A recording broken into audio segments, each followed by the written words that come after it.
Good morning, everyone. I'm Renata Abreu.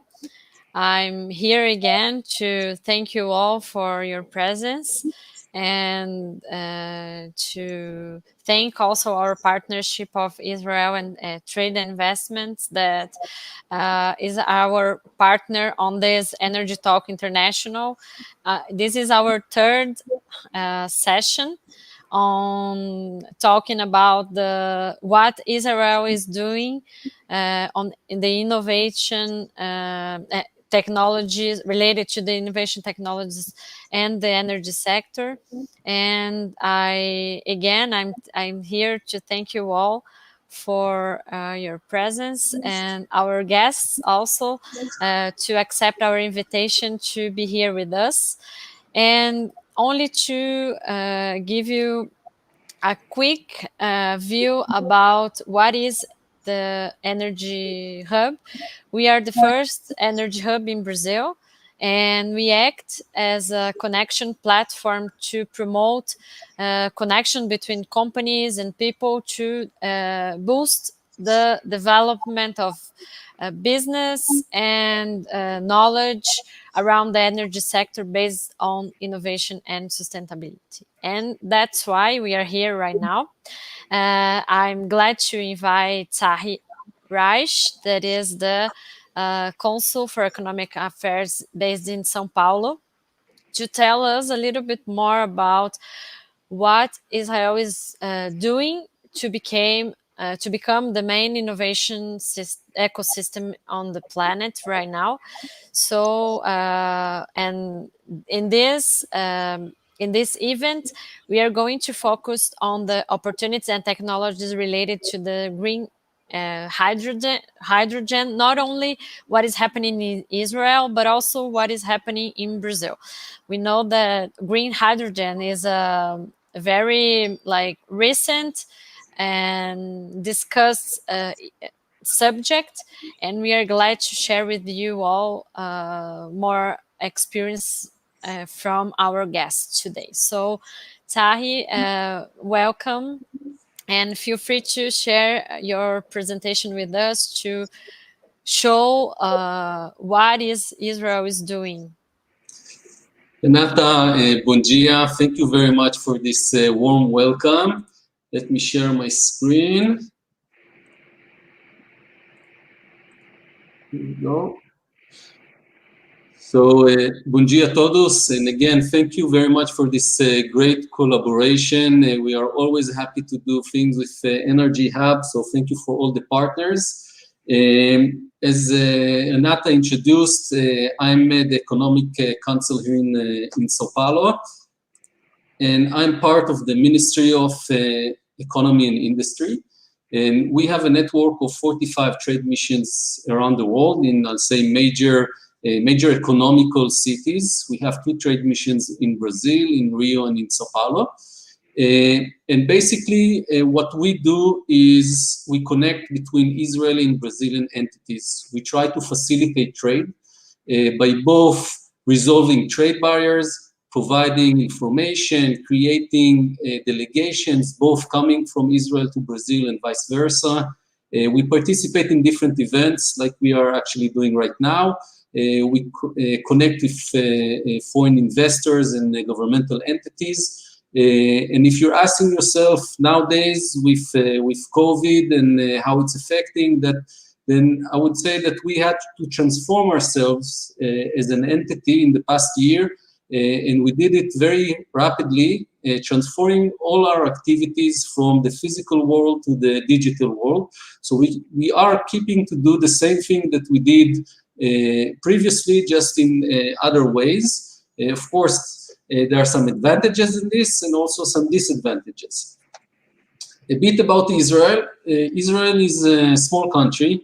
It's about 22,000 square kilometers with a population of around 9 million inhabitants. Our GDP per capita is around $42,000 US, and 2019 had a 3.4% growth. Of course, 2020 looked differently, but nowadays it seems that Israel is starting to go out of the epidemic. Numbers are going down significantly, and businesses are opening up and coming back to, I'll say, sort of a normality. We are considered or branded as a nation of innovation. Some figures that is sort of supporting this is, first of all, we have over 300 multinationals that decided to open R&D centers in Israel. I will mention this also a bit later. About 13% of our GDP is derived from high-tech industry, and we have roughly 4,000 startups, which again, for a small country like Israel, is a very high number. We are ranked third in the New York Stock Exchange with countries with the most listing after US and China, and fourth in the global startup ecosystem ranking.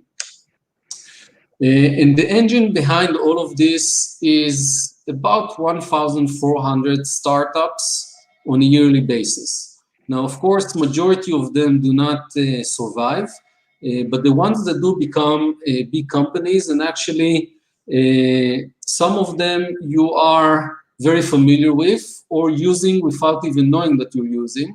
If you're using ways to try to avoid the traffic, here in Sao Paulo, a very crucial tool. Whether you're using, your cell phones or your laptops, which most likely have the chip inside, which was designed and maybe even manufactured in Israel, and some other technologies which are affecting all of us, our daily lives. I mentioned that there are a lot of multinationals in Israel. You can see some of the logos here. I'm pretty sure you are familiar with this. And then the question is why? Why those very large multinationals decided to open R&D centers in Israel? So I'll start first. We are a young country, 73 years old. We just celebrated the 73 about 2 weeks ago. But it's important to understand the mindset or the culture in Israel. Israel was created by immigrants. Immigrants are risk takers. And I would also say that our tolerance for failure is very high, in the sense that when a startup or an entrepreneur try to fundraise and goes to the venture capital, one of the questions he might be asked is, have you failed before? And if you answer no on that, this is a red flag, because we treat failures as an opportunity to learn and to get better, which is extremely important for innovation. We are also extremely oriented solutions. I like to use, there is a Yiddish word called chutzpah, which is, the meaning of it is somewhere fine line between being brave and being rude a bit, but what it means behind this is that we are really pushers. We want to get to a solution, and we are consistent. So, to understand how this became in Israel, it's not only the culture. There are different pillars in the ecosystem and different players that are contributing to creating this ecosystem in Israel. I'll start with the government. The government was very successful in both identifying market failures and also promoting different programs in order to ignite the innovation ecosystem in Israel. The first thing that Israel did many years ago, together with the World Bank, was creating the Israel Innovation Authority. Back about a few years ago, it was called the Chief Scientist. And the idea behind this was to facilitate collaborations, R&D collaboration, international collaboration, as we understood that the only way to really succeed is by cooperating.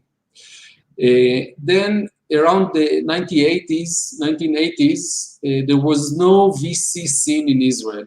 And we understood that without bringing some international venture capitalists into the market, it would be very hard to create the ecosystem. So a program called Mufa was initiated, which attracted those multinationals and basically ignited the venture capital scene, which nowadays is very mature There are a lot of both Israeli and international VC players in Israel. And I won't say that it's easy to get money, because it's never easy to get money, but there are opportunity, there are players looking for investing in good technology.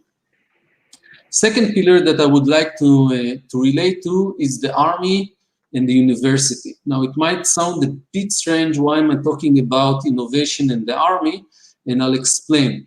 The army has a very important role in both creating the human capital and also creating challenges. All of us Israelis at the age of 18, we have to recruit to the army. And in the army, whether you are in the very technological units or in the field, you get exposed and deal with technology, with really top-notch technology. Now, in the army, you have to learn to work in teams. This is crucial. And in a very young age, you also have to face very difficult situations where you have to take decisions. So in that sense, the army has a very important role in taking those young kids that are recruited to the army and making them women and men in a very short time frame. And then when they finish the army, they are ready to go to the university to receive the knowledge. And we have some very good universities in Israel. And also, the universities have an important role in the ecosystem. Almost all of the universities in Israel have what we call a transformation entity, which takes or which scouts the university on a daily basis, understanding what research is being conducted and what can be applied in the real world, whether through patents or through creation of companies, startup companies, and rolling them out of the university.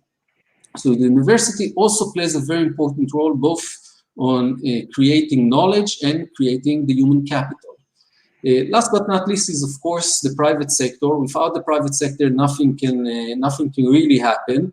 And the private sector is not only the venture capital that I mentioned, it's also different players, whether they are accelerators, incubators, which, by the way, was again one of the things that the government funded throughout the years and promoted as part of building up the ecosystem in Israel. So when you take all of this together, you get a very vibrant ecosystem, which creates a lot of startups, as I mentioned. And some of those startups, not all of them, of course, but some of them, they succeed very well. And you can see here over a decade of Israeli exits, we had over 1,200 exits with a value of around 111 billion US dollars, which represents 800% value growth.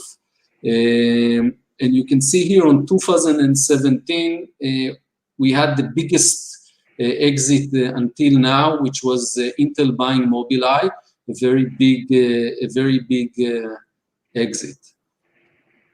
Now, this is not a one-time thing. I mentioned that Intel bought Mobileye, but Intel bought 9 other companies as well. So this is part of the reason that you see a lot of multinationals opening the R&D centers in Israel. The innovation it's an engine of innovation. And every year we get new things going out, new exciting solutions. And those companies, those internationals, they keep scouting and engaging with the Israeli ecosystem. And you can see, doing a lot of acquisitions and investments in the Israeli ecosystem. Now, a bit about Israel and Brazil. Brazil is an extremely important partner for Israel. We are complementary countries and economies. Brazil is one of the 10 biggest export countries for Israel. We have more or less $1.5 billion US dollars trade on a yearly basis. Israel was the first country outside of Latin America to sign a bilateral agreement with the Cônsul. And we also have in place 2 R&D agreements between the Israel Innovation Authority and BRAPI and FINEPI. And we already rolled out 3 different calls throughout the last 2 years with a lot of success. So there is a lot that can be done together. About the energy sector, we have more or less 400 Israeli companies in the field, whether they have solutions for clean tech, renewable energy, storage, smart grid, solar system, recycling, and so on. So in different aspects of the sector, and we have R&D conducted cutting-edge technologies. And of course, many other solutions that are connected with the energy sector. And I would like to finish with also inviting everyone here for our Energy Expo that we are conducting virtually next month on the 25th and the 26th. This is a collaboration of the different trade missions in Latin America. And I think this will be a great opportunity also for you to get exposed to some of the exciting Israeli solutions in the sector. So with this, I will finish my presentation showcasing my dear colleague contact details, which is based in Rio. And we are here for you. And again, thank you very much for the opportunity to present here and for the great collaboration with NRGHub. Thank you very much. Thank you, Tahi. It's a very, every time you present that is really impressive how a young country like Israel could do a lot, could grow up fast. And one thing you mentioned that for me it's a very crucial point for the innovation is collaboration, and be open, of course, to new ideas and new partnerships. So that's why we are here sharing experience and knowledge between Israel and Brazil. And I thank you again. I hope you can stay with us, but otherwise, if you need to leave, feel free. And I'll invite you to follow us on the YouTube channel if you can. And also, after that, I'll share the link of the event that you are promoting on May. So then everyone that wants to participate, they can subscribe and start understanding how they can connect with the Israel environment related to the energy sector, of course. So thank you. Thank you. And now I'll have a pleasure to invite Ervin, that is a CEO from Hydrolite. I don't know if Hydrolite or Hydrolit, but is a innovative company that is helping to accelerate the green energy revolution with low-cost green hydrogen generation and power delivery solutions. So we are here to invite you, Ervin, to share what is Hydrolite is doing, and feel free to share your presentation and present yourself, of course. Thank you very much, Renata. Thank you very much for inviting us to present our company in this special edition of Energy Talks, focusing on exactly what we love to do, green hydrogen and green hydrogen technologies. So my name is Ervin TAL-GUTELMACHER. I hold a PhD degree in material science and engineering, and I am the CEO of Hydrolite. Hydrolite is a daughter company of Elbit Systems, and I will have the pleasure in the upcoming minutes to describe the company, the technology, the benefits of the solutions that we develop. So I am going to share the screen. I hope that I will be successful.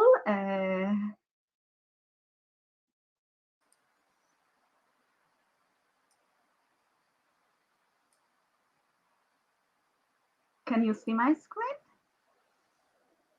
Yeah, it's perfect. Okay, thank you. I will start the presentation by a short movie that I hope that it will work. In any case, each and every one of you is more than welcome to visit our newly established website of the company in order to get more details on the company technology and what we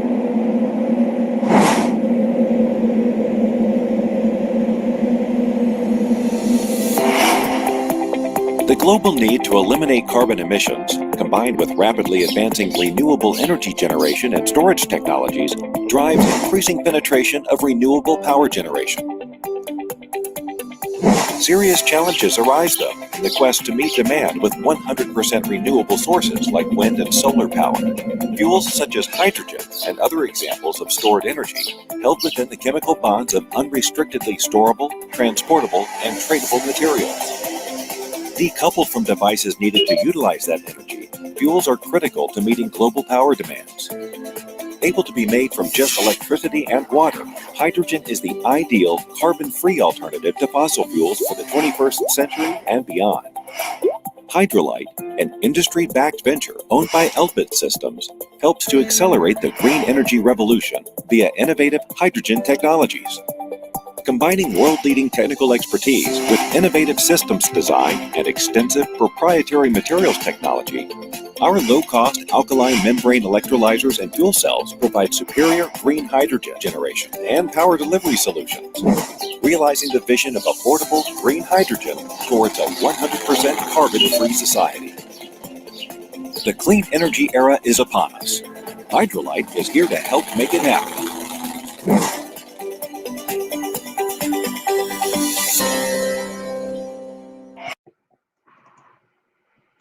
So, as it was shown in this movie, which I hope that it was well presented, the company focuses on the development of novel alkaline exchange membrane devices suitable for both energy storage and energy conversion. These devices are actually alkaline exchange membrane fuel cells and alkaline exchange membrane electrolyzers that, as we all know, are the workhorses towards an establishment of an hydrogen economy. We believe that our alkaline exchange membrane solutions are better positioned to meet the market, the mass market cost targets, especially when we look towards a hydrogen economy and mass production challenge with additional benefits such as low weight, low cost, better flexibility, and improved efficiency. A snapshot, a few words regarding Hydrolite. The company was spinned off in 2016, even though the development goes way back, almost a decade ago. As I said, we are a subsidiary of Elbit Systems, the largest defense electronic company in Israel and among the top 30 in the world. The company comprises a team of 17 members. 6 of us hold a PhD degree in the material science and engineering, chemistry, chemical engineering, and nanotechnology disciplines. And all the rest are engineers and with technical backgrounds in mechanics, electronics, and chemistry engineering. $45 million were invested in the company through the years of the development of the alkaline exchange membrane technology. We are spread through 1,200 square meters of scientific labs and pilot production capabilities. We have state-of-the-art capabilities of testing, developing and analyzing the alkaline exchange membrane fuel cell and electrolyzer devices. The company takes pride on its comprehensive IP portfolio comprising 67 patent applications. 50 of those are already granted worldwide. And of course, we have more in the pipeline. The portfolio covers the whole alkaline exchange membrane domain, starting from the core materials and the components up to fuel cell and electrolyzer stack and system level. So when we look at the core materials, these are the the catalysts, these are the membranes, these are how we make a catalyst-coated membrane, which is the heart of both a fuel cell and an electrolyzer device. What is our novelty in our membrane electrode assemblies for these devices? How we can operate without liquid electrolyte?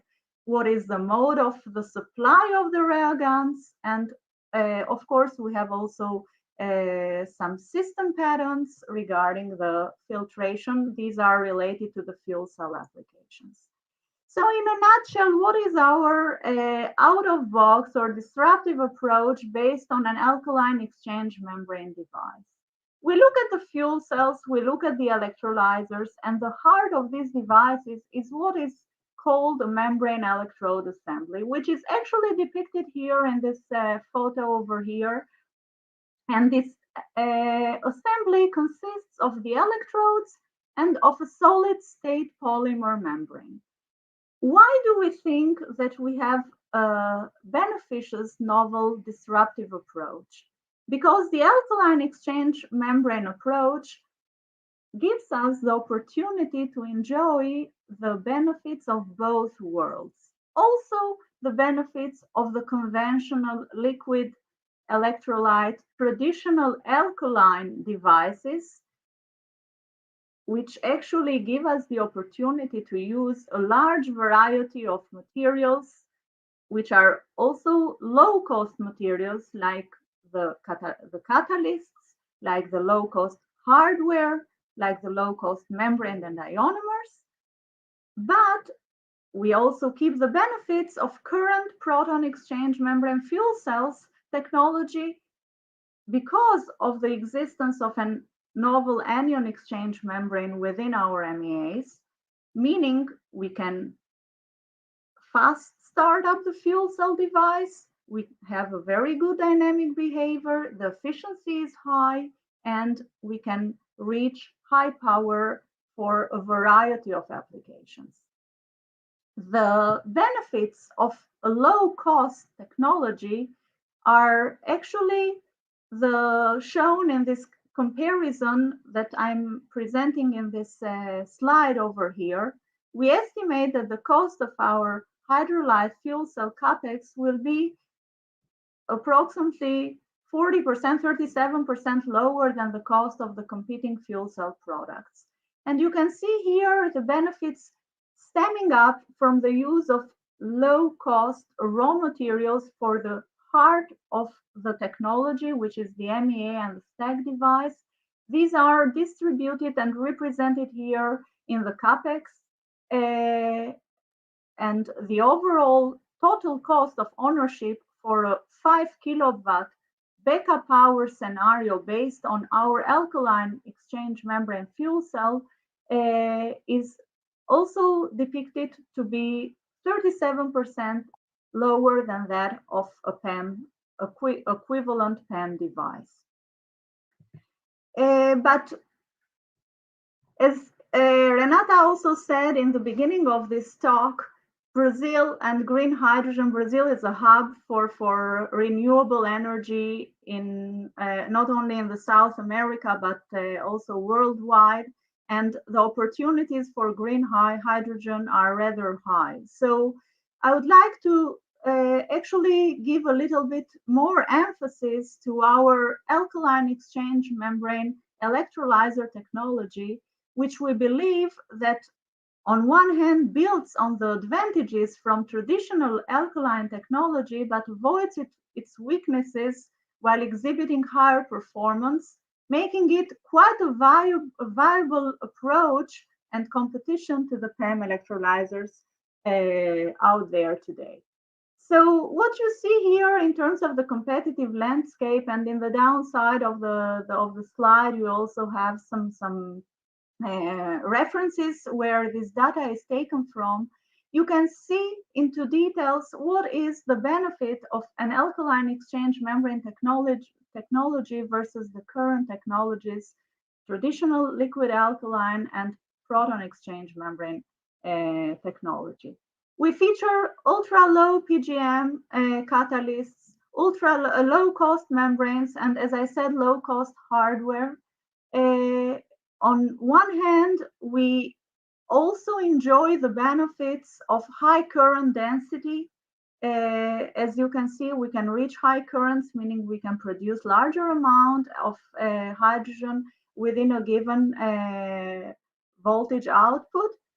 We have excellent power demand response. This makes this technology ideal to link up directly with variable renewable energy sources. This is not so easy to do with a traditional alkaline technology, but with this one, yes. We have a much smaller stack size, using less material for the same output. That opens up quite a broad range of potential applications. Since the stack is smaller, the overall system is also smaller and simpler. And one benefit of this specific technology is that it has the capability to operate with untreated water. We can work even with brine.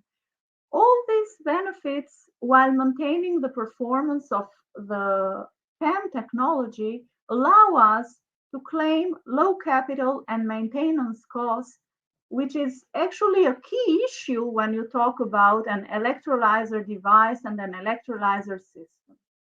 The model here that we are presenting shows the cost of green hydrogen production using our alkaline exchange membrane electrolyzer technology for a 1 megawatt system being capable of producing per average 38 tons of hydrogen per year during the 30 years of lifetime.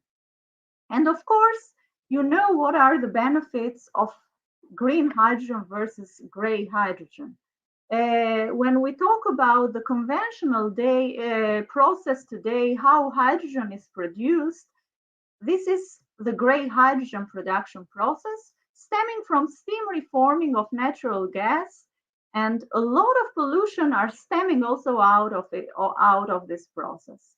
The current cost today of gray hydrogen production is estimated as around $2 per kilogram. But for a ton of hydrogen produced via this process, 10 tons of CO2 are emitted into the atmosphere. So this actually comprises over of 2% of global CO2 emissions are actually contributed to the gray hydrogen process.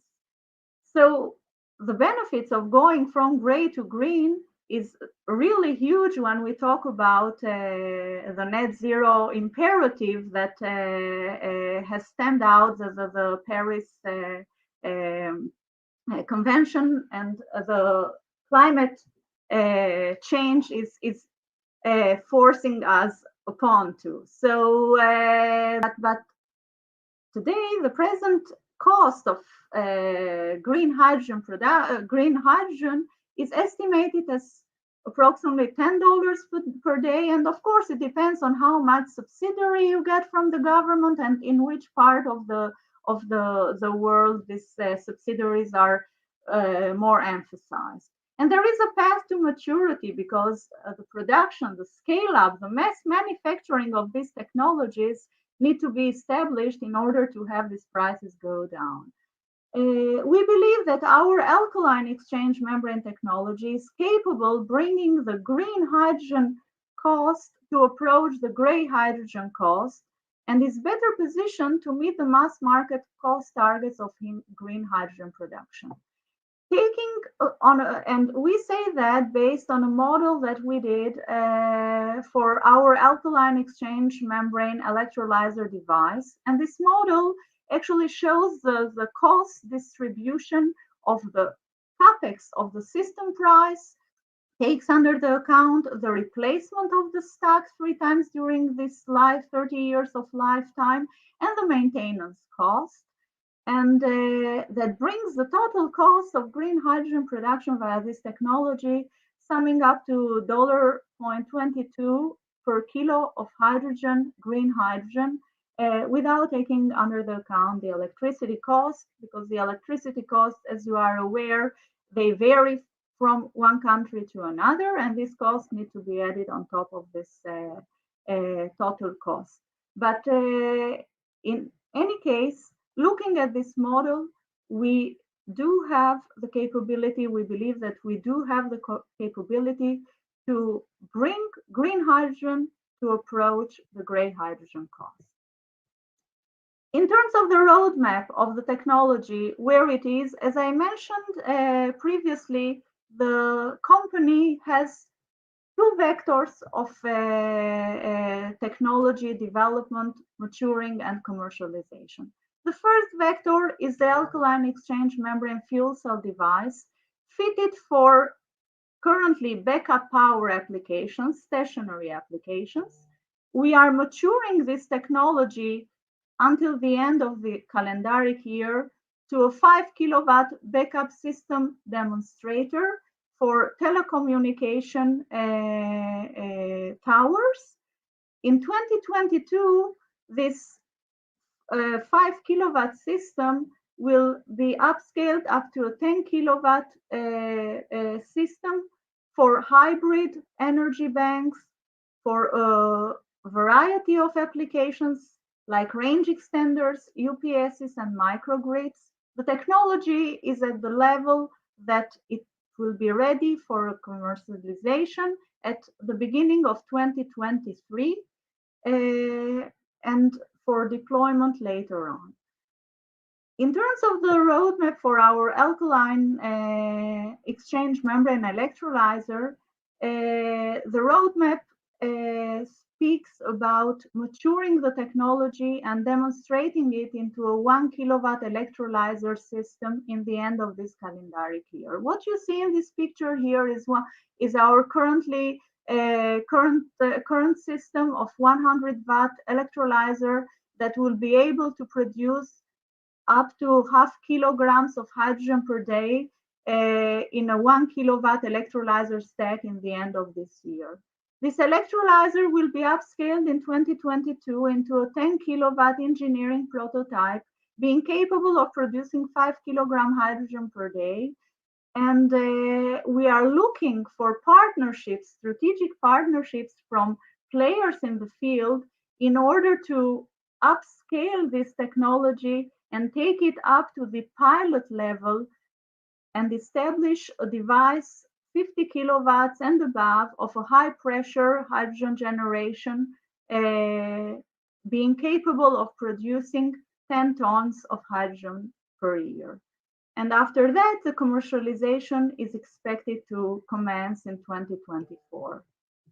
So what are we looking for? We are searching for strategic partnership with an established, clear long-term vision towards the hydrogen economy, green hydrogen production, and looking for the next generation of hydrogen technology. And with that, I would like to thank you all for your consideration.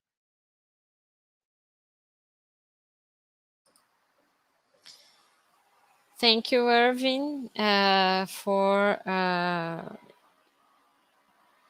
your presentation. It's really interesting how we can see here on our stage of our Brazilian partners. We can see some synergy also related to the what Hydrolite is doing and what we are doing here in Brazil also. And we have, I can say we have advantage because here we are mostly renewable already, so we can boost the green hydrogen here also in partnership of those who are already developed some technology on that area. So I profit this opportunity to invite our attendees. If they have any questions, they can send on the chat, and after that I can direct to you, Erwin. And also if there's some of those that are interested in be connected to Hydrolite, I'll invite you, Erwin, to share your contacts with us, and I can put on the YouTube chat so then they can explore better possibilities to be connected to you, and also to explore also opportunities to develop new partnership and so on.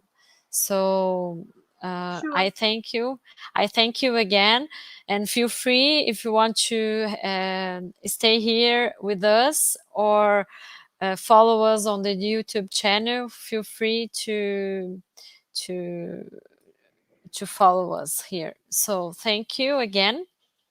Thank you, Renata. And I would like to invite everyone who has questions, please don't hesitate to send questions either via the way that Renata suggested or via connecting us. I will be pleased to come back to you with further details and information. So I'm sharing with you, Renata, in a private chat the contacts, and please feel free to share them with us. And thank you. Okay, thank you. So, and now I'll invite Sergio Martinez, who is a sales manager from Kinergy, that is a world's leading clean technology manufacturer that provides reliable remote power in small ranges. So I can see already some opportunities here for Kinergy here in Brazil. But I'll leave Sergio tell us more about what is the technology and what is the purpose of Kinergy and how you are helping companies to improve their operational efficiency and of course reduce emissions because it's a clean energy. So Sergio, feel free to share your screen if you Well, thank you very much, Renata, for the introduction. Good morning, everyone.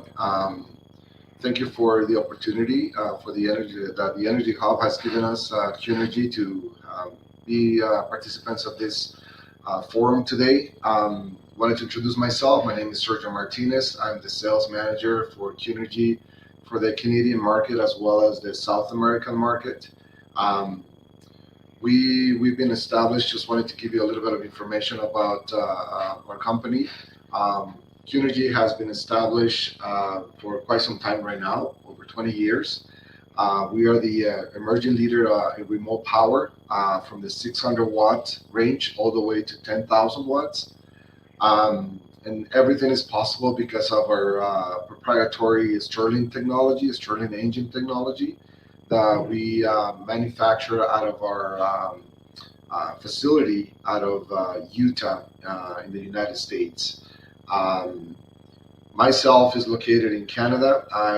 We actually have an office here in Canada as well. So we have two offices, one in the United States, the other one here in Canada.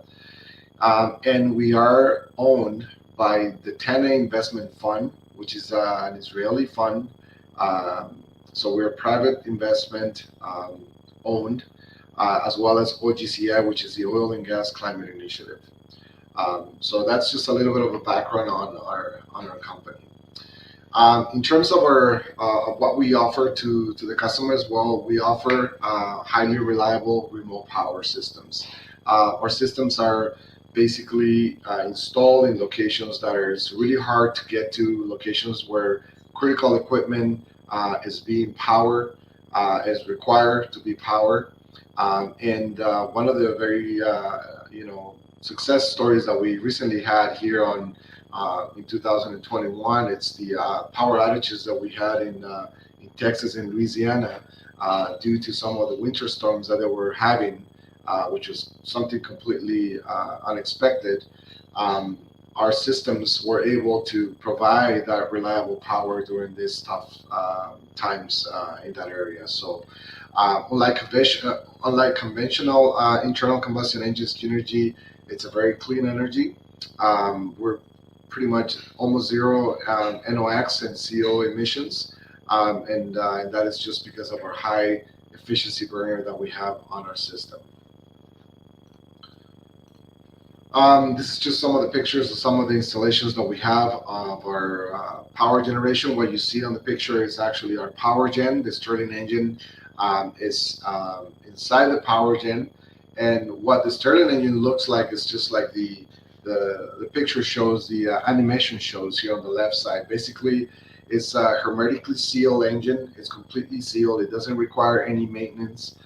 The engine basically works on a temperature differential that is created by an external heat.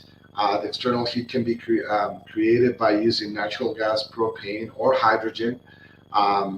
We're pretty much fuel agnostic when it comes to that. The engine doesn't really care what kind of fuel we're using, as long as we're getting that heat that is required on the engine.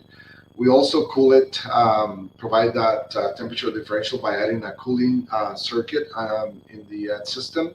Basically, it's just a glycol system that is providing that cooling on the other side.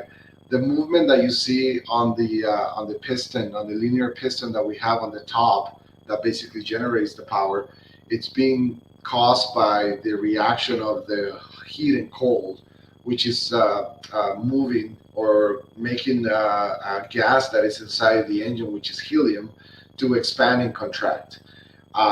Basically, everything is frictionless. There's no mechanical contacts between the bottom part of the engine and the top part of the engine. Everything is basically propagated by the helium effect of changes in reaction of the heat and the cold. We combine that with our power electronics, which is basically, if you want to call it our secret sauce, with the engine, to basically be able to control the engine and have the engine do what it does and generate the power that is required. And we created a maintenance-free generator, which is called PowerGen. The PowerGen basically generates energy. What we're generating is AC power. So we work with different voltages, 120 volts AC, up to 240 volts AC, single phase. And we can do so many things with this power. We can convert this power. We can provide it directly to the customers. We can do multiple things with the technology. Our engine also has been tested by NASA. One of the main reasons why NASA has been testing is because they want to have a highly reliable source of power when they do their missions in space. And it's just not power. They're looking for power that is going to last a long time.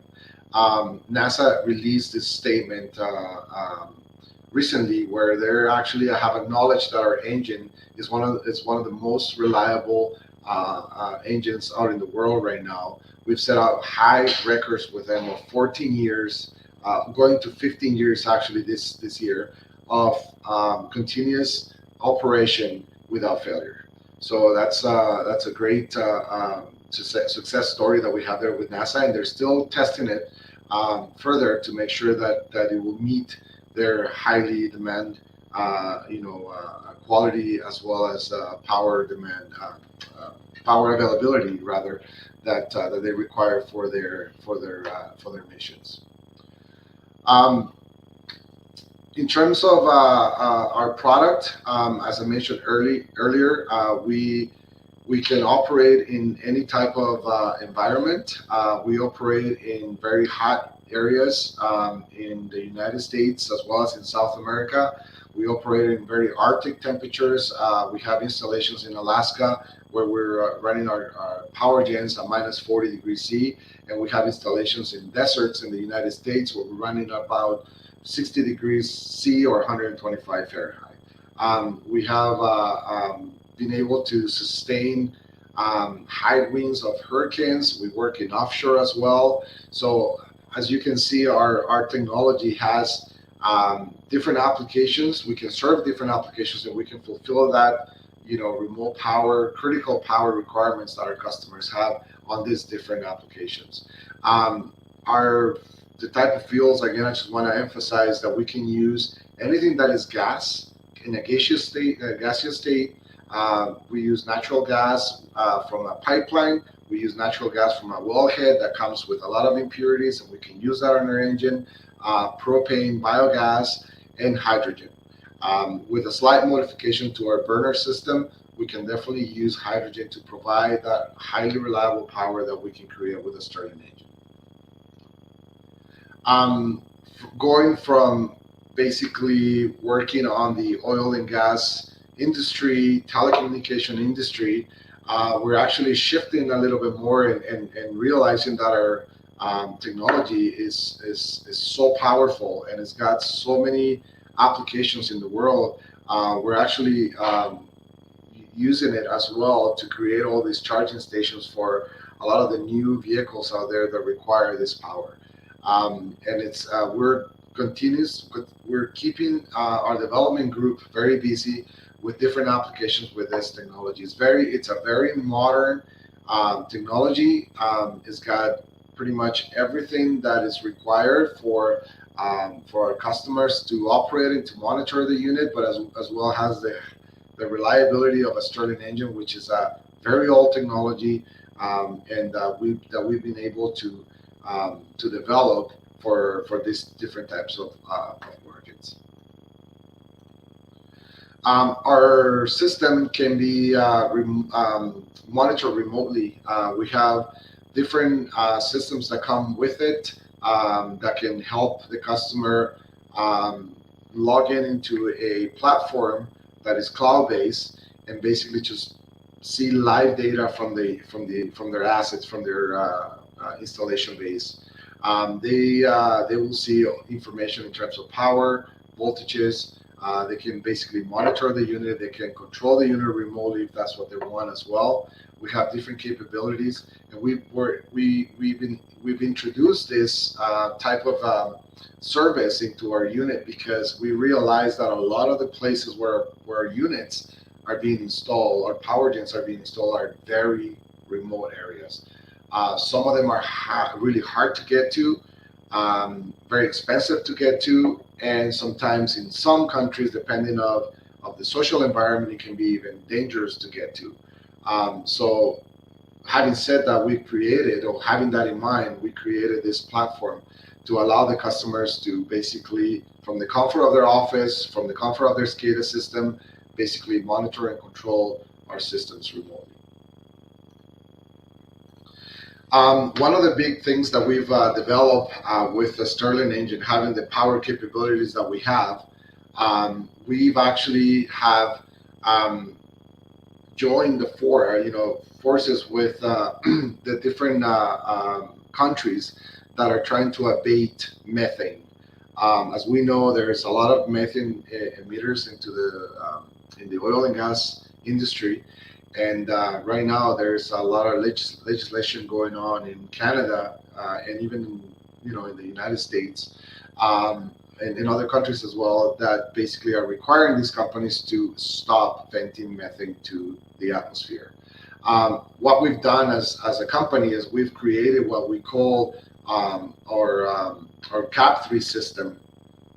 Basically, what it does is we combine the power of our Stirling engine, of our power gen, with basically a compressor, an air compressor that can provide up to 100 psi of pressure of air for customers to replace their methane, the pneumatics that are being operated with methane, to switch them over to air, which basically eliminates the emissions that are being released into the atmosphere. Our systems have been deployed basically throughout Canada and throughout the United States. We have quite a few of those systems already operating for a few years already.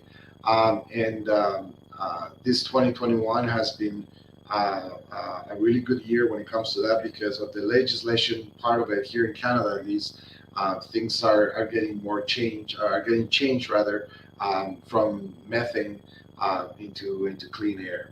As you can see on the picture here, we use the natural gas that is being provided from the wellhead, and we combine it with the air compressor. We can actually provide our waste heat. We can provide it as usable heat for the customer if they want to heat up their gas lines, or if they want to heat up even an enclosure or their buildings in the field. We can provide that as well, and we provide highly reliable AC as well as DC power if it's required. This is just a customer example of a wellhead application here in northern British Columbia in Canada. You can see the Cap3 system here, which is fully integrated system with our Stirling engine, shelter. We have different types of shelters that we can accommodate, and inside the shelter, because of the type of environment we work here in Canada, that's where we basically shelter the air compressor, the distribution, electrical distribution panel, and everything else that is needed for this Cap3 system. These are the other versions that we have of our Cap3 system. Basically, it's a walk-in enclosure. We have two types. One that it's a full size, one that's a full light, which is the walk-in enclosure that you see here, as well as the low-cost reach-in enclosure that you see on the right side. In TCO comparison, again, we're using the case of our British Columbia customer. We've been compared to other types of technologies that are can be considered green solutions as well, like fuel cell charger solar combination, an internal combustion cycle charger solar combination as well. And when we do that analysis in terms of an annualized total cost of ownership over 5 years, our Cap3 system becomes a more efficient when it comes to cost. In terms of the fuel, the maintenance, the replacement parts, we are a highly reliable system that doesn't require that much attention during the year, whereas a lot of the other technologies will require a lot more maintenance than what our system offers. Having an engine that is fully enclosed and hermetically sealed, it doesn't allow for any maintenance. There's nothing that can be done to the unit. We require only a couple of hours a year for a visual inspection on the unit, and that's it. There's nothing else that is involved on the power gen in terms of maintenance. Just to give you a little bit of a picture of how much CO2 we've actually have abate with our Cap3 systems. We have on the picture on the left, we have 6 systems that we were working on a few months ago, which will basically abate about 15 tons of CO2 per year. And that's 9,000 tons of CO2 per year when you look at all the systems. And that equals to about eliminating 2,000 vehicles of the pollution, the emissions that 2,000 vehicles can provide in the world. So we are working really hard to implement a lot of these systems. Like I said, right now in Canada and the United States, and we started to work with some companies in Argentina as well to develop some of this, install some of these Cap3 systems as well.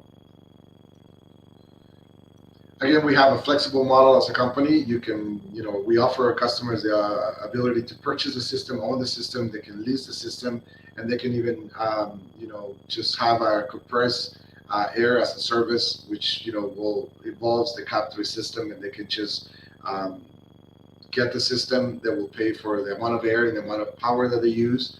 And in terms of the asset will be owned by Q-Energy. So we have different business models that we can work with, and that's something that it allows us to tailor to different customers and different applications as well. I want to thank everyone again for your attention. If there's any questions on the technology or the different applications, please don't hesitate to reach out through the NRGHub.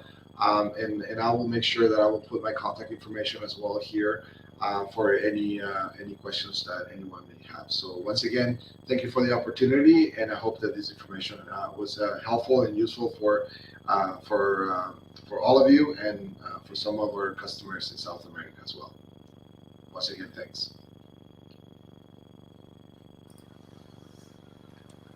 Thank you, Sergio. I can see, I studied before Q-Energy because we have right now, it's not related to the green hydrogen, but we have right now in the Brazilian market an opportunity for maybe for you, that is a tropicalization program. I think maybe as a partner of Israel Trade Investment, I think they already share some information with you, but only to check, your solution is applicable for the biogas sector also. It's correct? That is correct. We have an application in Mexico actually where we're providing power that is being generated by biogas from pig. It's a pig farm, and basically they use the pig manure. They put it through a biodigester, and that creates the gas that we need for an engine. We're actually running that engine at about over 3,000 ppm of H2S. So you can definitely see how reliable and strong our engine and our burner system can be to run in that type of gas. Yeah, and only to be sure about the technology, you have already you have projects in Brazil already or not yet? No, at this time we haven't entered the Brazilian market. Right now we have, in terms of South America, in North America, we have installation in Canada, United States, Mexico, Colombia, Peru, Argentina, and we're looking into Brazil for the later part of this year. Okay, yeah, because here we have a very interesting sector related, like, of course, the biogas. Here we have already from the sugarcane industry, but we start to grow up the biogas sector related to the agribusiness. So we are going to talk more and more about decentralized projects and small plants. So I can see that your products can fit really good, really well. Of these kind of solutions that we are looking for to boost the biogas chain here in Brazil. So it's only to give you a highlight what we can explore here, not only of course of the green hydrogen that I'm sure that now we are going to start to present what Brazil is doing on this subject, and I'm sure that you will see some synergy and some potential of cooperation that you could develop on our stage. So thank you again. Thank you very and much. Also, if you could, okay, I see that you already send your contact. I will share your contact on the chat. And thank you once again, and feel free to stay with us and or follow us on the YouTube. Thank you. And now we are going to change from Israel to Brazil. And I'm glad to invite Ricardo Ferracin, that is the Hydrogen Research Center Manager from Itaipu Technological Park. That is one of the most important technological parks in Brazil. And the research on hydrogen as an energy vector it starts, I think it starts in 2011. I don't know. Ricardo can correct me if I'm wrong, but there inside the big, I think one of the biggest hydroelectric power plant in the world, Itaipu using. We have a lot of opportunity there for the green hydrogen. So I'm not doing a spoiler. I'll let Ricardo share with us what is Itaipu doing related to the hydrogen generation and also related to the green hydrogen. That is the topic of our webinar. So welcome, Ricardo, and feel free to share your presentation with us. Good morning, everyone. Greetings First of all, I would like to say it's a great pleasure to stay with you, and I would like to thank you for the organizers by the invitation. Okay, now I will try to share my presentation with you. Let me see 1 second. Oops. Share screen. Okay.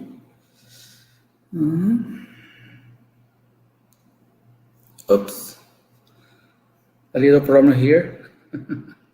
Okay.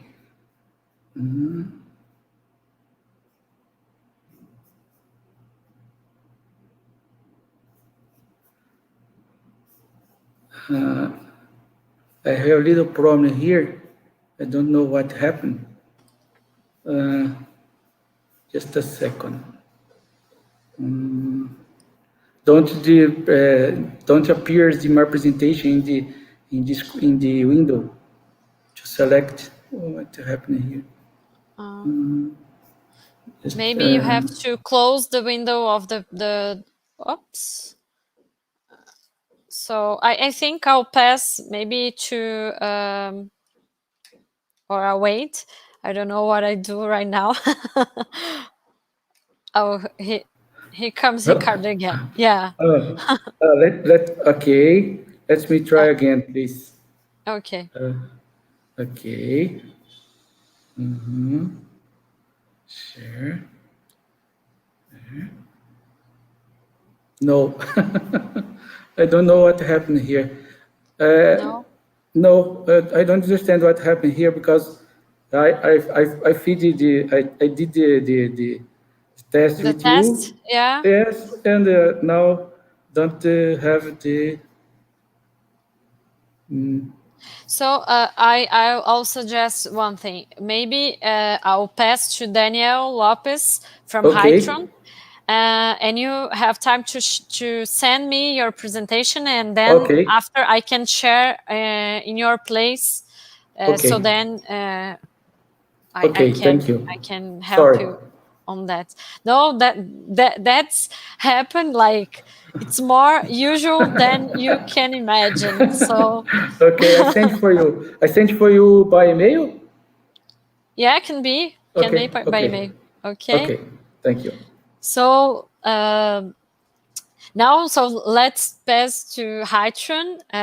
Daniel Lopez is the commercial director from Hydron, that is a technology-based company focused on innovation and related to energy and industrial gas fields. So I saw one interesting information about Hydron, that you were founded in 2003. So it's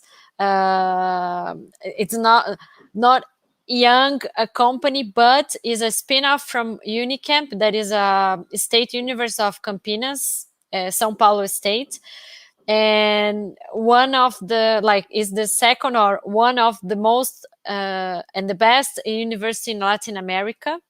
So I'm glad to having you here with us, Daniel.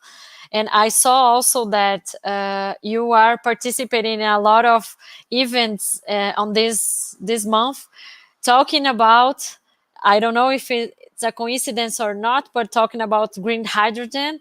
So I'll invite you to share your presentation with us and share with us also the experience that Hydron got already from this hydrogen market. Perfect, Renata. Thank you again for the invitation. It's a really pleasure to be here with all of us. Together, we have for sure a lot of synergy here between our companies and institutions. And I'm very happy to be here with you. Yes, Hydron was born in 2003, so this year we are doing our 18 years old. And Hydron started as a spin-off of Hydrogen Laboratory from Unicamp, and I will show a little bit our history. I am Daniel Lopes. I am mechanical engineering. With my master degree in thermal and fluidodynamics, in mechanical engineer too, and my PhD in energy planning. The master degree and PhD was in Unicamp too. So I will share my screen. I will try to share my screen now. Yeah. Yeah. Only to put on the presentation mode, and that's perfect. So can you see my screen? Yeah. Great. So Hydron is a company that provides solutions for hydrogen production and purification. Our history is a little bit of this. In resume, we was born, like I told you, as a spin-off of Hydrogen Laboratory in Unicamp, strong in R&D activities and focused in innovative and applied solutions. Hydron has a very strong multidisciplinary team with expert, PhD and master degree, and focus in technology development, system design, integration, supervision, etc. Since 2015, we started our industrial activity in a new headquarters in industrial park here in Sumaré, the region of Campinas, São Paulo, in Brazil. And this facilities is dedicated to develop equipment, new equipment and new technology, but either to fabricate and test our equipments. Last November 2020, Hydron was acquired from NEA Group. NEA Group is a Germany group company, started in 1830, so they have more than 190 years. And they are, NEA Group, we are the leader worldwide in hydrogen compressor and a purified gas compressor. Together with Hydron, the NEA Group has all the solutions since the beginning, starting with the hydrogen production with the Hydron equipments, and providing, when the client needs this, the compressors and the storage, etc. So we can really provide the real turnkey solutions together with our company. So Hydron is now part of this group, and we have our presence in 10 strategic countries around the world with 28 companies. The group has almost 1,200 employees, and we have 2 facilities here in Brazil. The Neumann Esser Brazil in Belo Horizonte, Minas Gerais, and Hydron in Sumaré, São Paulo. It started in 2019. The NEA Group introduced a new business unit called Energy Solutions. So Hydron is here inside of the Energy Solutions business unit, but the group has other 4 business units, starting with compressor solutions, process solutions, and digital solutions too. With this new thing, with this new business unit, the Neumann Esser Group acquires other companies related with the biogas production, hydrogen production with Hydron, and the mobility applications, IDS. And with this, we can act in all their hydrogen value chain in the world.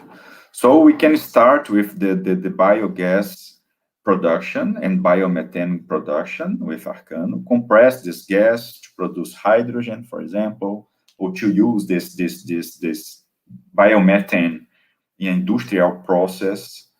With the hydrogen production, Hydron has technology to produce hydrogen from PEN electrolyzers, like alkaline electrolyzers, but we already have our own technology to provide biomethane reformer system to produce hydrogen, green hydrogen, ethanol reformers, and natural gas reformer too.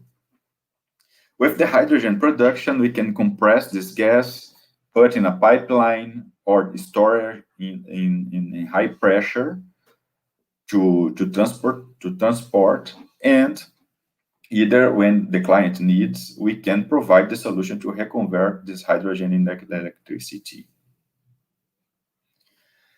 Like I told you, we have 5 kinds of products.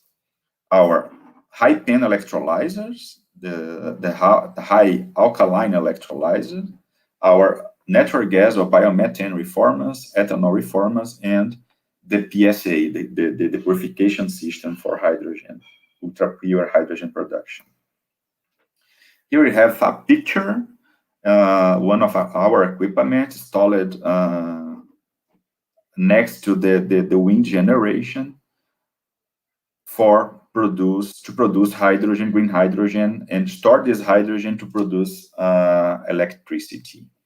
I have a short movie here. Maybe I can show you. Let me try.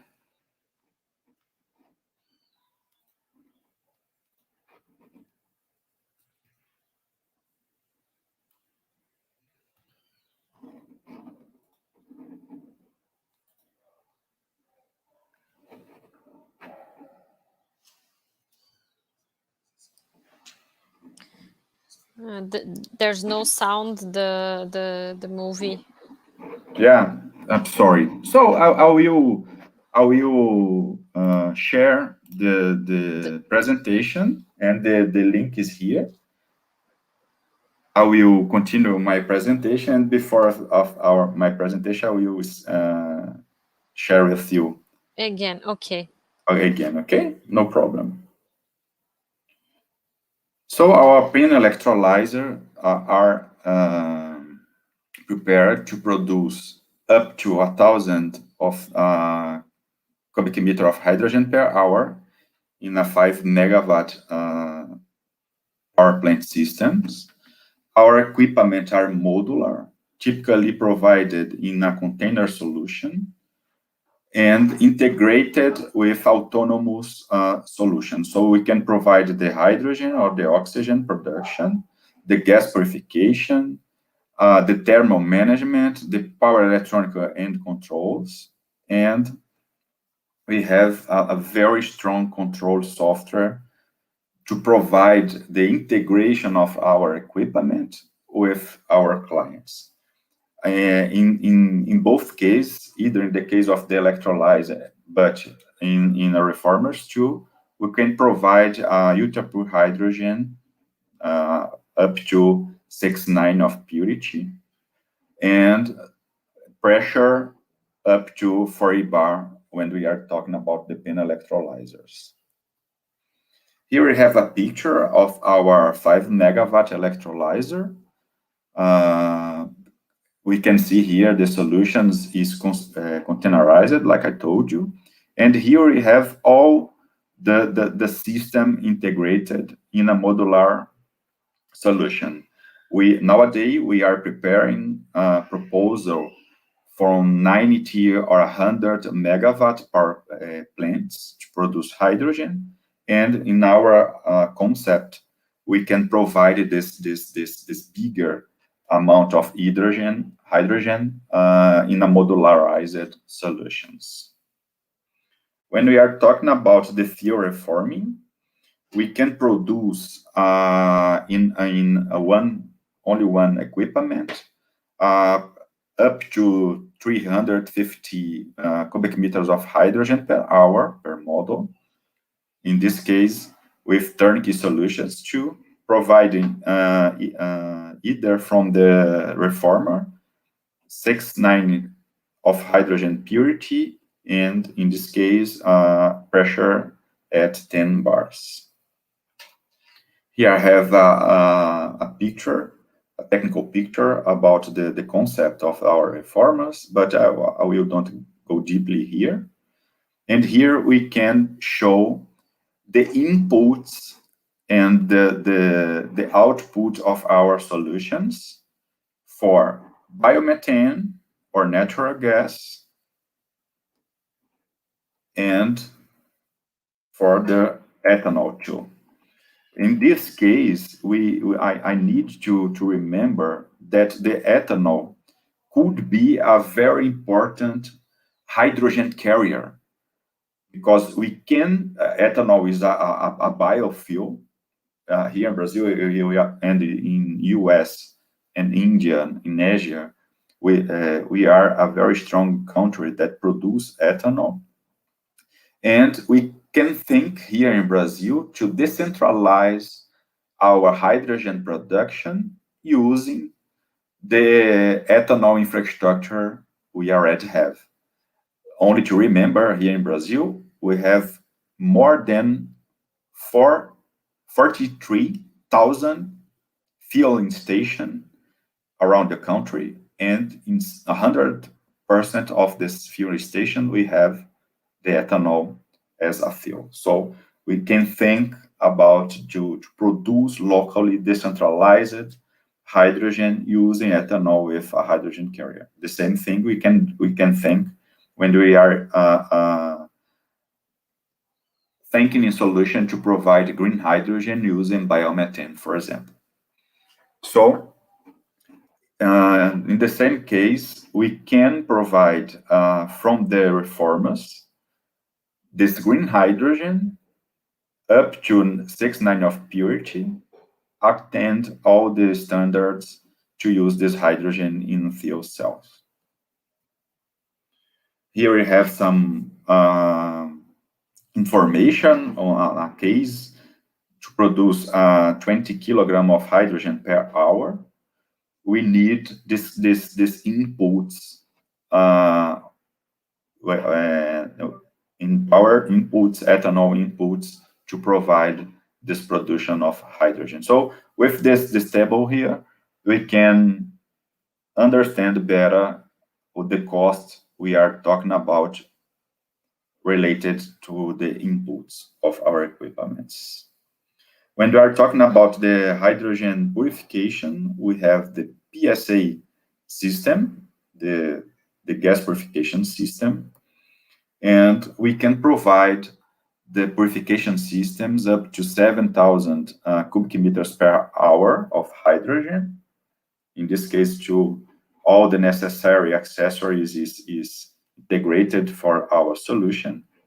Because of this system, we can provide the ultra pure hydrogen, and we can provide this hydrogen up to 40 bar typically. We can provide either the purification system, not only for the hydrogen, but syngas, methane, helium, nitrogen, oxygen, among the others. Here we have a smart picture of our two-bed model of purification, and here the concept of our 7-bed model of hydrogen purification. With this, I'd like to thank you again for the opportunity, and I want to put in your hands the Hydron and NEA Group solutions, focused to provide a green society with the hydrogen use. Thank you very much. Here is part of our expert teams. Here I am sending my contacts for you. Thank you again.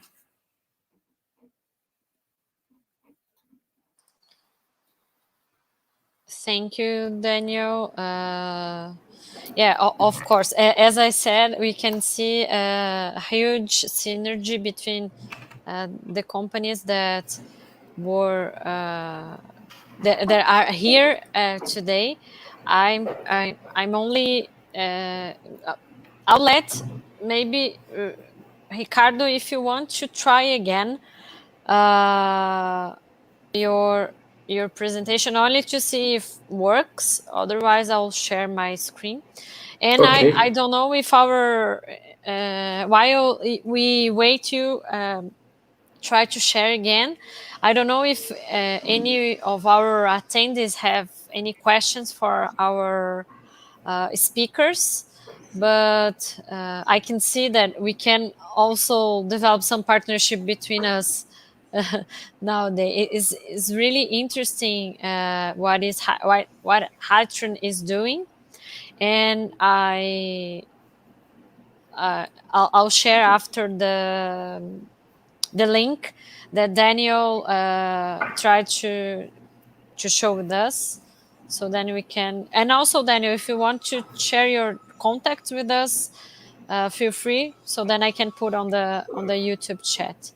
And I ask you again, if you between each other here on the stage, if you have any questions for each other, feel free also to, after a Ricardo presentation, we can discuss a little bit more about this subject here in Brazil.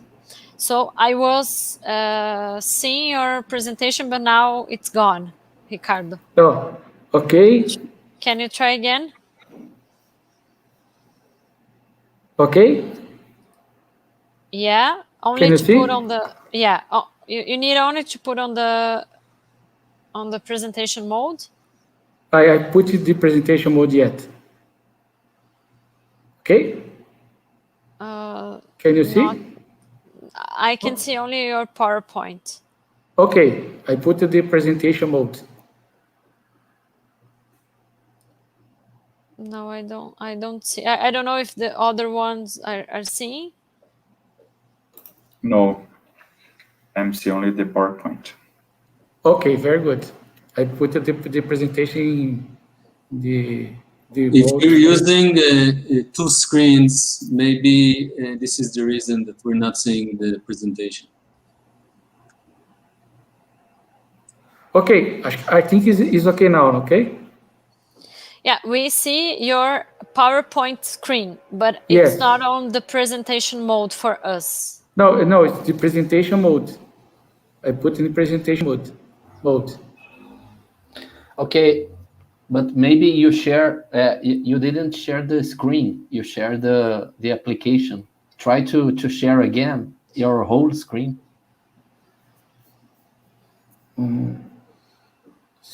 Okay, but okay.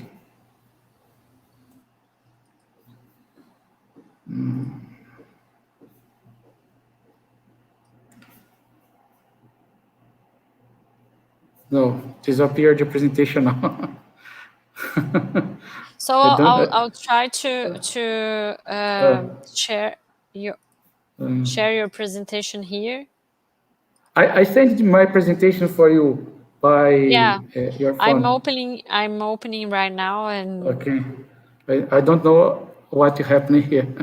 This is the Murphy's Law. So yeah, it's like this is a paradox. So as this law, Murphy law works.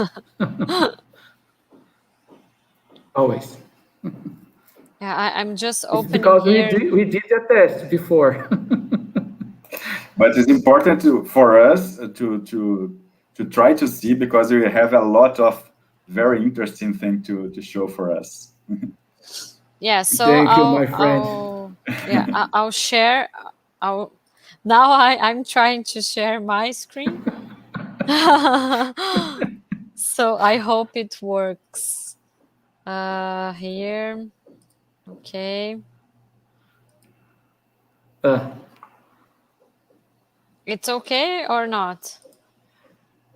Okay, now it's a mode screen. Okay. Okay. Yes.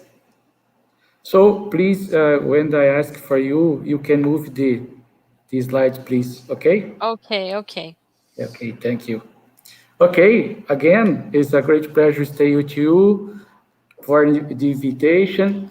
Today, I would like to bring a little information about the project I have coordinated since year 2011 at Itaipu Technological Park, located at Foz do Iguaçu City, State of Paraná.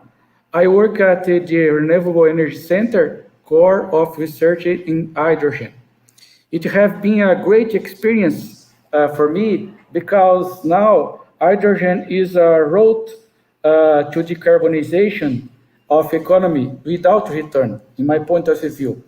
This is because the produced hydrogen by renewable energies, you don't have the carbon footprint. And this way is very important to remember about the climate change caused by emissions of carbon dioxide and other gases is a reality.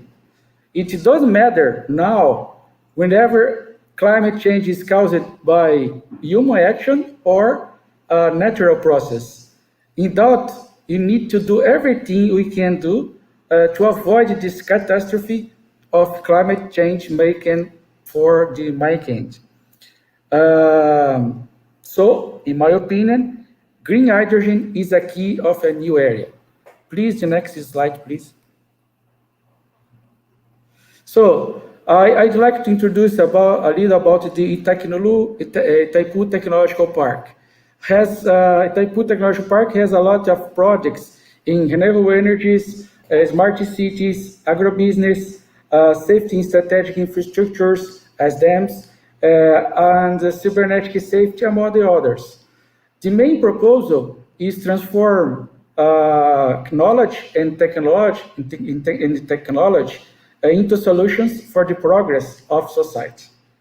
So we have a great experience in these areas, and I invite you to know more about the Foundation PTI in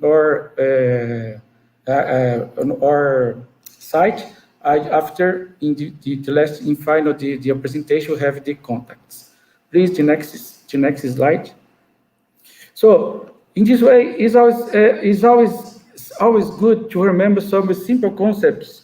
For instance, hydrogen can be produced by electrolysis of water using electricity from renewable energies such as eolic, photovoltaic, and hydraulic. How you can see, no carbon dioxide is produced, only hydrogen and oxygen. The purity of the hydrogen produced in this way is high. It's above 99.99%, depending on the purification system used. In this case, the contamination is by oxygen. In commercial electrolyzers, a set point of a maximum of 2% oxygen, max which hydrogen is generally established. Palladium-based catalysts are used to react hydrogen and the oxygen, producing water, and which returns to the electrolysis process. So it explains why this process became a main way to decarbonization of the global economy. Like as I said, don't you have the carbon footprint in this process. The next slide, please.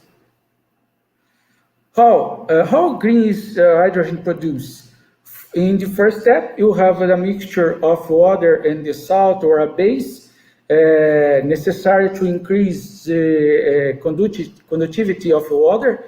And in the second step, we use electricity from renewable energy to electrolysis process in the electrolyzers and produce hydrogen and oxygen.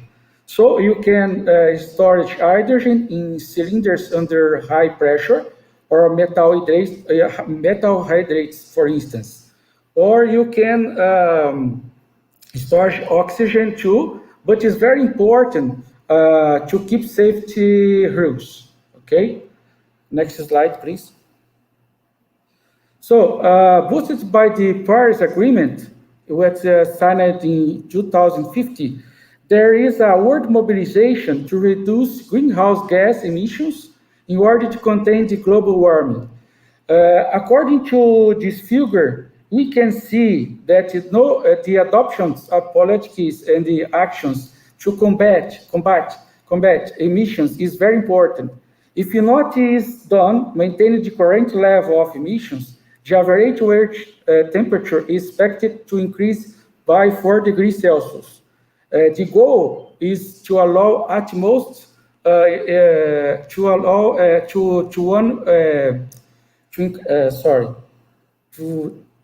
increase only to 1.5 degrees Celsius. The next slide, please. According this slide, we can see many countries started the strategic plans to produce and use green hydrogen in many applications.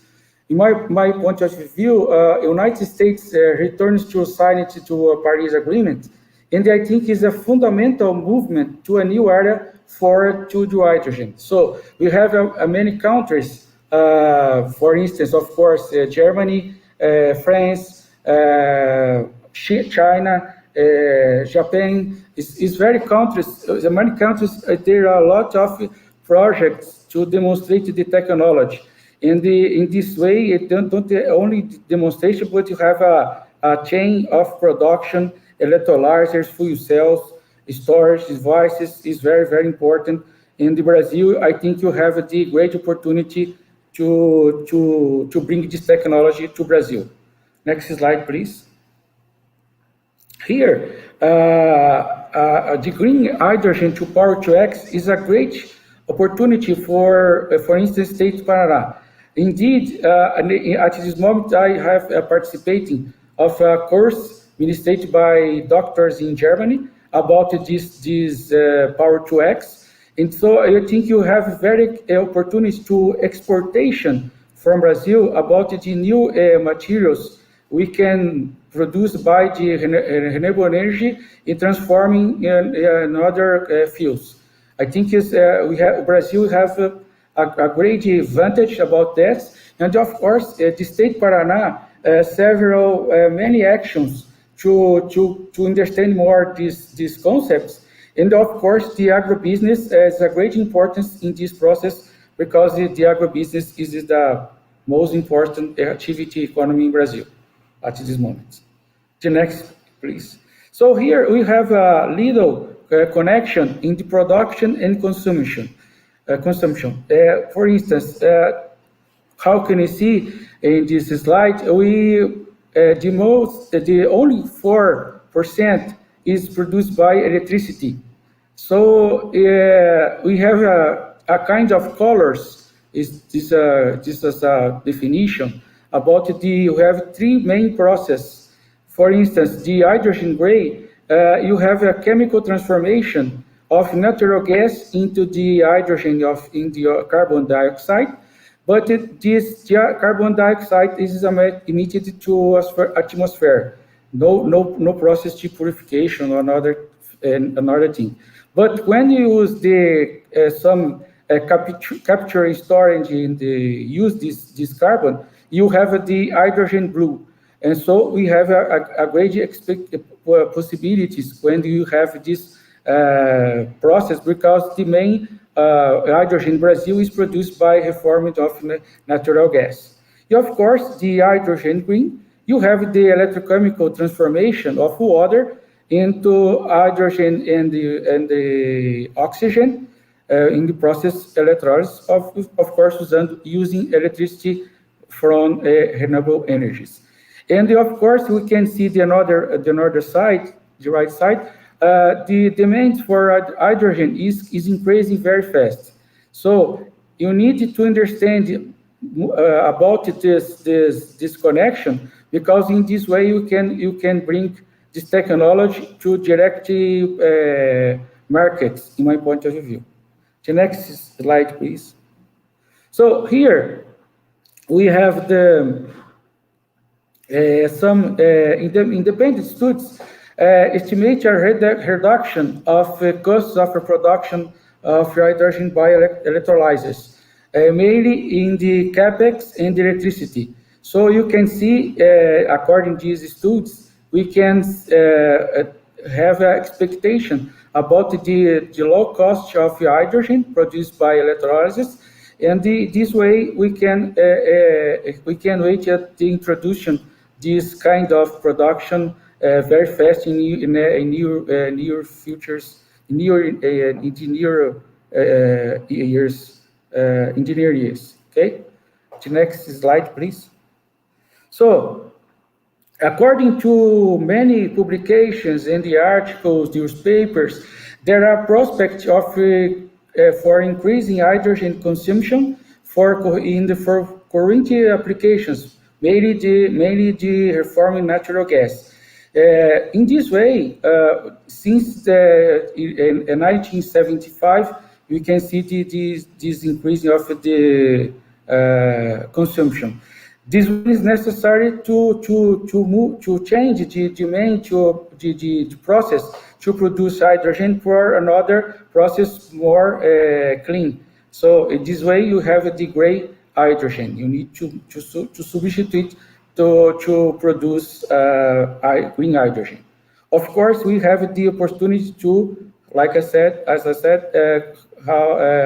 blue hydrogen too. The next slide, please.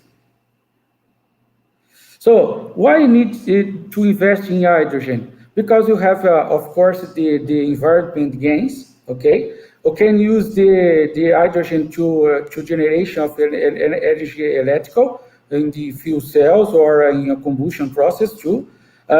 Industry is a real market in the world, in Brazil too, for food, chemical, and pharmaceutical products, metallurgy, and of course in the agribusiness fertilizers. According to I studied these markets in these new opportunities from Brazil, they have the next step into new products is have a kind of chance of a green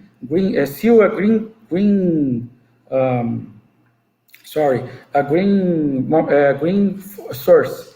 So it is very important to the market to its exportation of products, and Brazil has to pay attention in this movement, in my point of view.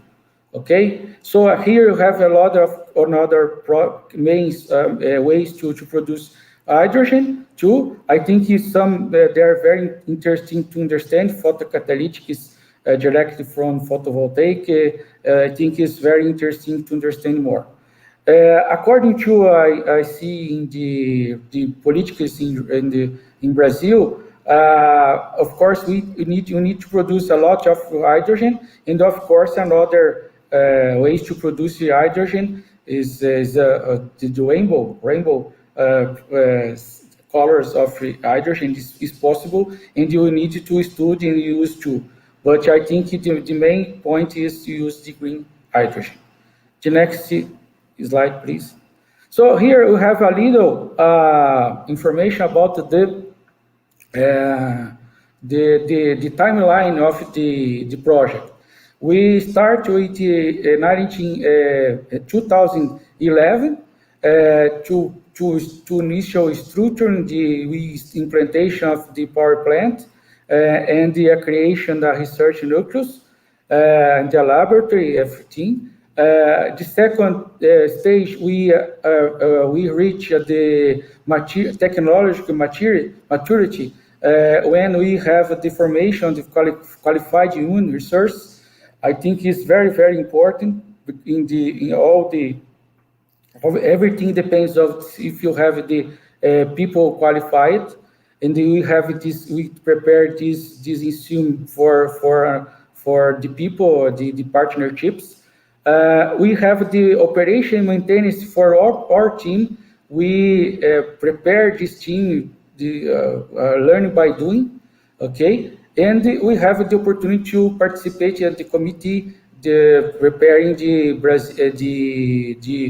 WEC 2018 was the most important event in hydrogen in the world, happening in Rio de Janeiro, in Foz do Iguaçu. And now we have another step supporting the development in hydrogen in Brazil. We have active participation in green hydrogen economy, about which projects, consulting, partnership in which companies we are open to hear the proposals about the interactions, okay, commercial interactions. So the initial concept is a storage of surplus energy, for in case Itaipu, but we can open this idea for other renewable energies, eolic, photovoltaic, and the hydraulic too. Brazil has a great difference because you have a lot of quantities of hydraulic power. So this is a different way. We need to understand more about this, because in other countries they have a lot of eolic and photovoltaic possibilities.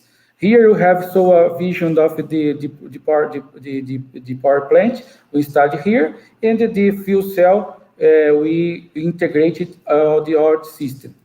The next slide, please.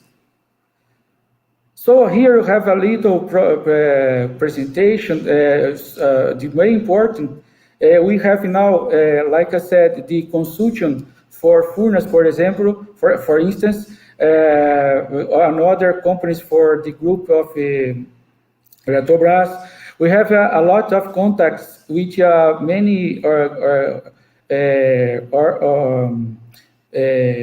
agents of Brazil, like BNDES, Minister of Energy, Minister of Technology and Science, Unido is in another associations, for instance, Association of Hydrogen, Brazilian Association of Hydrogen, Brazilian Association of Energy of Residues in the Hydrogen.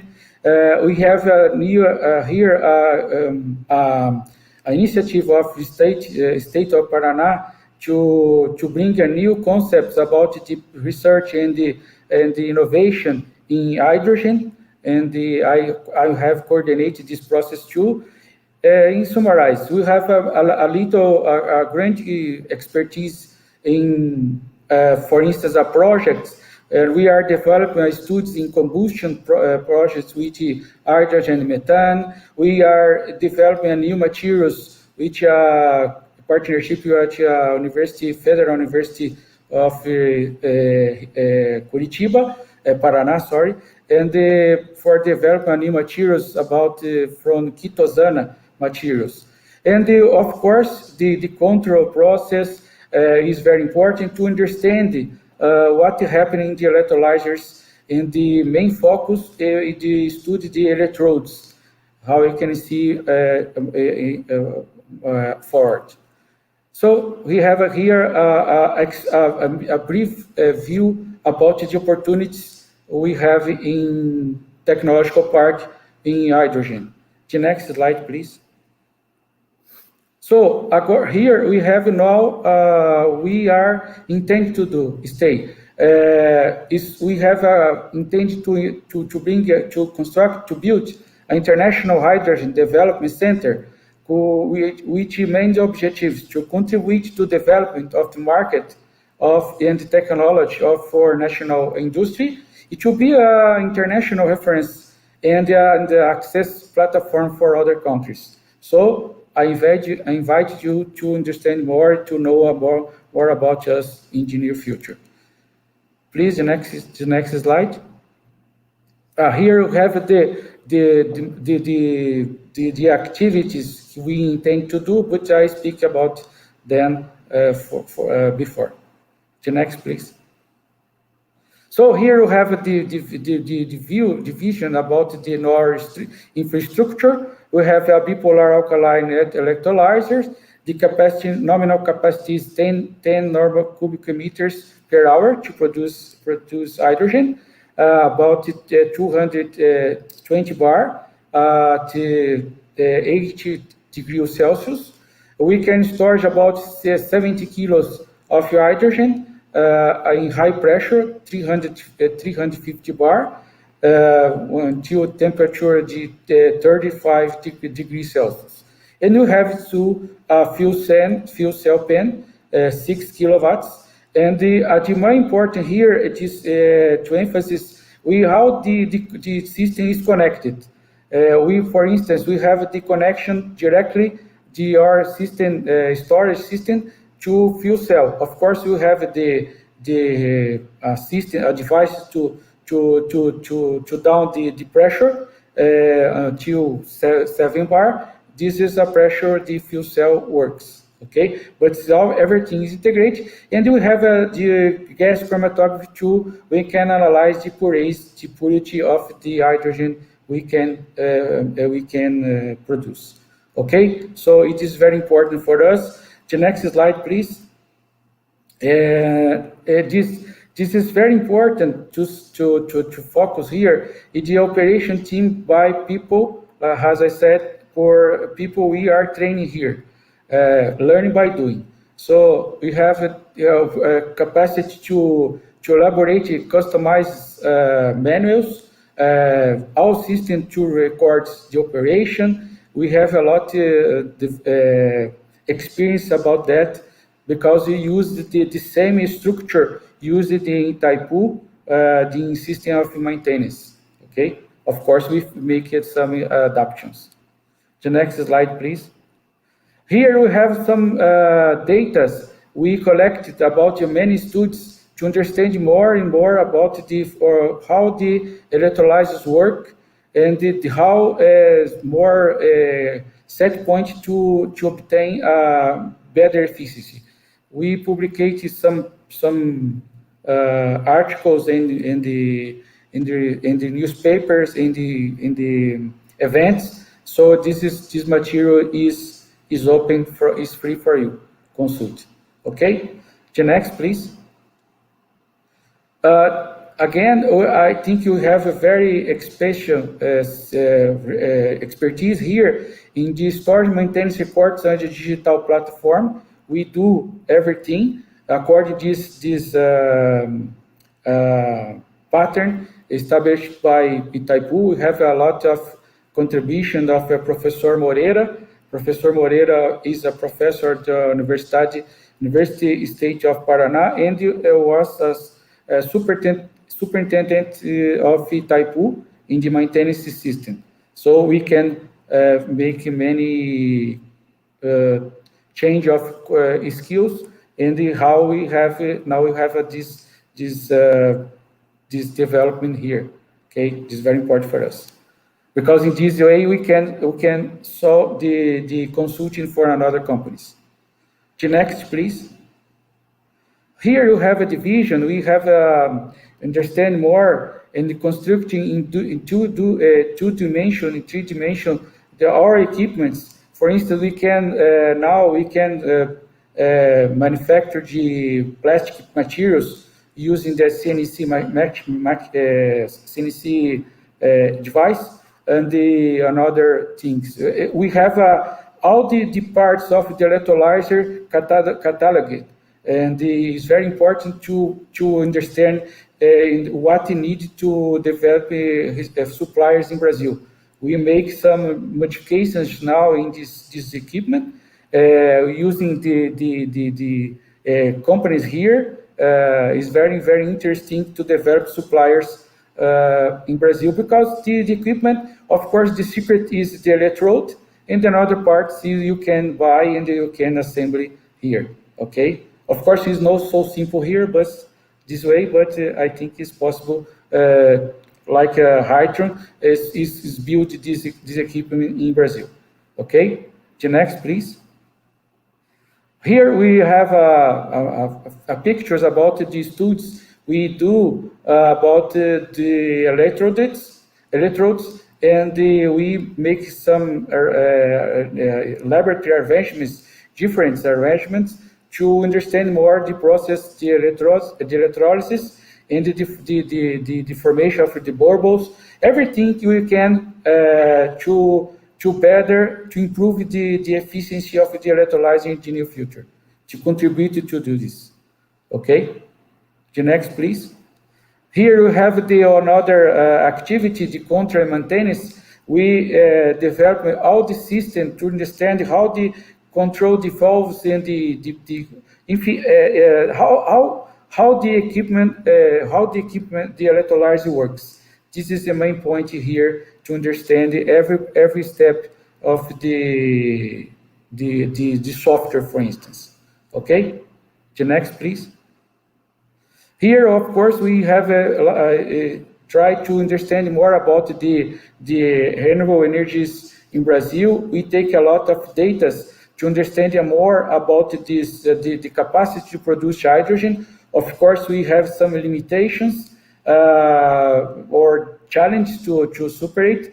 I think we have a near future. We try to do a complete project here to produce high green hydrogen, because we intend to install a photovoltaic plates and integrate everything.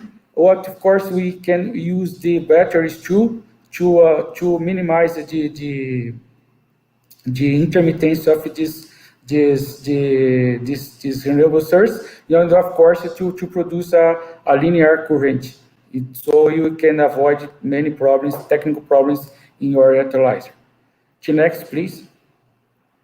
Here you have some applications. We have here, we have like as I said, these studies of combustion of hydrogen in biomethane.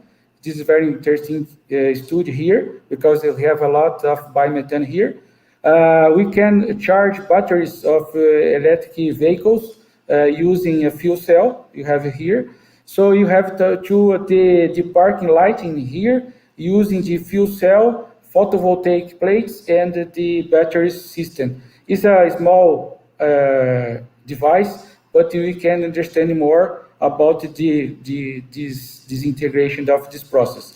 Of course, we intend to amplify these studies using a more quantities of power plates, photovoltaic, installed all the system to understand more this process. The next, please.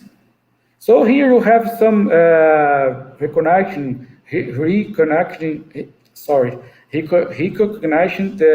because we participate of the committee to organization, the WEC, and the hypothesis is the international events. We have an national event here in state Paraná, and of course we follow some similar initiatives. We have projects in Petrobras, COP, CESP, Eletrobras Furnas, Eletrobras Eletronorte, MTU. So they are demonstration projects we are following. We have now we have the serving constituted by Eletrobras Furnas. We have a lot of contact with CEPEL. CEPEL is a technological institute of Eletrobras, and of course we are hoping to maintain international connections with their other companies and the institutes. And here we have the support institutional from Itaipu, Eletrobras, the Association of Brazilian Association of Hydrogen, and of course we have a lot of contacts universities. For instance, UNILA, UFPR, Federal University from Rio de Janeiro, UFSCar, Federal University of São Carlos, and University I'm professor to University of State of Paraná. The next, please. So how you can connect? We have the transfer technology. We can specialized services. We have project in research and development. We are hoping to discuss with you new possibilities, new business. This is our intention now. The next, please. So here you have all the contacts, the social interest address, the site of PTI, the PTI, and the other ways to connect to us. The next, please. So I would like to thank you for your attention. I would like so sorry for some inconvenience about these problems, but I think It's very important to stay here with you, to have the opportunity to present this project. I think it's a great project. We are open to understand and make new contacts with you. Thank you very much.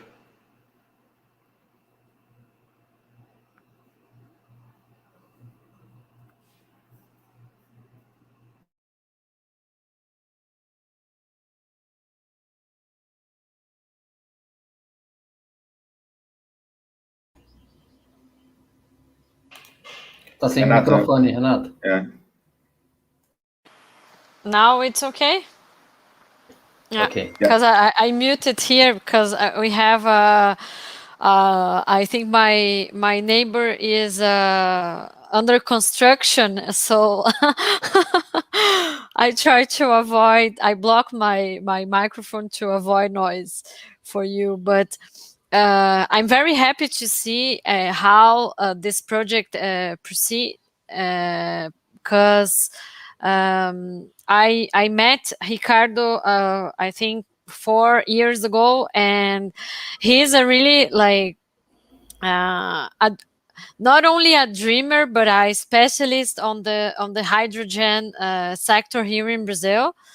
So I'm very glad to see how this project is getting like a really importance right now for not only for the economy but also for Itaipu, that could bring other opportunities of business development in the next future, or in the recent future, as I can say like that. So I don't see any questions, because I think the topic, the subject is a little bit complex. It's not so easy to talk about hydrogen generation, but I'll invite also Ricardo to send me on the private chat your contacts, so that I can share with all our attendees right now. And now I'll invite to end, because we pass a little bit our time, but I'll invite Leandro, is a partner of this cycle of webinars from Synergy Ventures, only to say hello to you and also explain a little bit what is Synergy Ventures doing in the energy sector here in Brazil, and not only here in Brazil but also abroad. And also I'll invite Deborah after to say a few words about Israel trade investments, and I'm sure they will also help our Brazilian partners to achieve potential partners in Israel. So Leandro, feel free to say a few words. Thank you, Renata. Thank you, everyone. I'd like to thank all the guests for their brilliant presentation. I intended to present myself in the beginning, but my internet was so unstable, so it was impossible to do it. But again, my name is Leandro Martins. I'm CEO at Synergy Ventures. We are actually a venture builder that works with startups for the energy sector, and for a long, we are actually about a year that we are partner of NRGHub from Renata. So I'll be quick because we don't have any more time. So thank you again. Thank you all the guests. I hope that we can talk more and more about hydrogen along this year, because I really think it's the future of the energy here in Brazil too. So thank you again. Thanks, Renata. Thanks, Leandro and Deborah. So feel free to join us. Sure. Thank you, everyone. Hi, Renata. Thank you. As mentioned, I'm Deborah, the manager of the energy sector here at the Israeli Ministry of Economy office in Rio de Janeiro. I would like to, first of all, thank you, NRGHub, for this very nice partnership. all our colleagues that presented very interesting technologies for us today, both for the Israeli and Brazilian side. And of course, everyone watching, it's a pleasure to have you all with us today.